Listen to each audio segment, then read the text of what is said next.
I'm notorious for getting fathers and sons mixed up. Boy, wives know that very well. I actually begged Dick not to do this part. I thought about calling up Mark as speaker and saying I would quit as Scoutmaster unless he did it. But I knew that that wasn't the right thing to do to them. The one thing that I want to try to do with this is get through it maybe as unemotionally as possible. And so along those lines, you will never see my eyes look at my wife. Because if I do, I know I'll probably break down. You heard me mention this guy earlier. So I want to start tonight by thanking Mac McGee.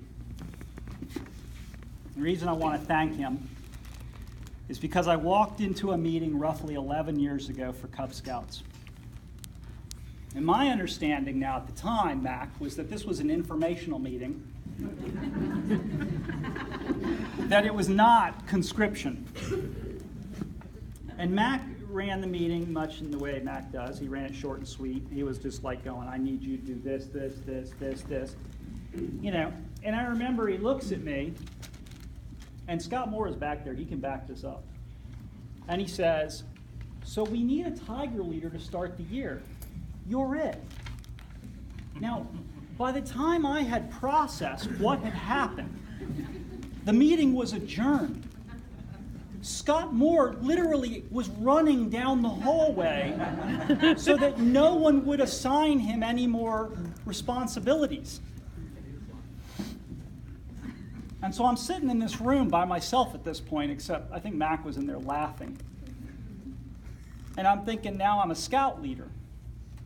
And I was never in Scouts. I had no idea what Mac had gotten me into. I didn't know the traditions. I didn't know the meanings. I didn't know the secret handshakes. And there are secret handshakes. Can't tell you. But having stayed involved in Jack Scouting as a leader since that time, I've learned a great deal about it. And Jack and I have essentially grown in Scouts together. And my regard for scouting has grown exponentially. One of the main things that I will tell you about earning an eagle is that it requires perseverance. It is a many-year process, and it cannot be rushed. All of those ranks you just saw take time. Some of them are forced. You are forced to take time to earn them. You cannot earn it for 6 months. You cannot earn it for 4 months. Steps cannot be skipped. Can you go to a Scoutmaster conference and not know your knots?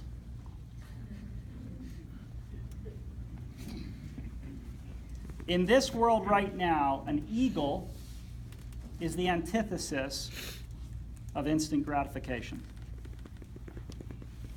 So why should you go to all that work? Jack went to 6 summer camps. He advanced through 7 ranks. He completed 27 merit badges. He did an Eagle project in which he led others and accomplished just under 800 man-hours of service to the community. And why would you go to all that work for a badge? I mean, what would it really do for you in the end? Along those lines, I'd ask you now to refer to the back page of your Eagle program. On it is a poem properly titled The Eagle Scout by S. Kurt Hingley, but more aptly named It's Only a Pin. And if you'll indulge me, and if I can make it through it, I'd like to read beginning at stanza 4. You may smile with your worldly wise wisdom at this, and say, why, it's only a pin. But I tell you, no honors he'll gain as a man will mean quite as much to him. The red, white, and blue of the ribbon you see are symbols of honor and truth. He has learned how to value these fine attributes in the glorious days of youth. And the outflinging wings of the eagle that rests on the breast of this night of today are the things which shall lift him above petty deeds and guide him along the right way. Yes, it's only a pin, just an Eagle Scout badge. But the heart that's beneath it is true, and will throb to the last for the things that are good. A lesson for me and for you. You see, what I've learned after many years now as a scout leader is that even though his mother and I have been guiding Jack and shaping Jack and molding Jack and instilling good values in him all these years,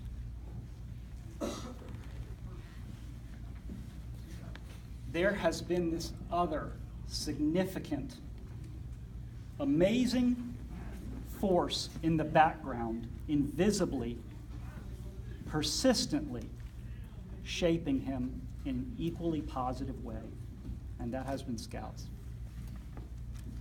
If you meet a man who earned his Eagle as a boy, and you say, "Oh, cool, you were an Eagle," invariably he will correct you and he will say, "I am an Eagle." And in the past, I would have told you that that was his pride in the fact that he had a badge, that he had the accolades that went with it, that it was the fact that it was the only item that can go on your resume from before college, the fact that it increases your chance of getting a job, that it increases your chances of becoming an astronaut, that it increases your chances of entering one of the service academies, and on and on. But now, these 11 years later, after Mac McGee conscripted me, I can confidently tell you that when a man answers, "I am an Eagle," he hasn't done so because he got something. He says it because he knows that his life has been vastly enriched by his many years in scouting and because of what he did to accomplish an Eagle project. And that is indeed a man of honor and truth.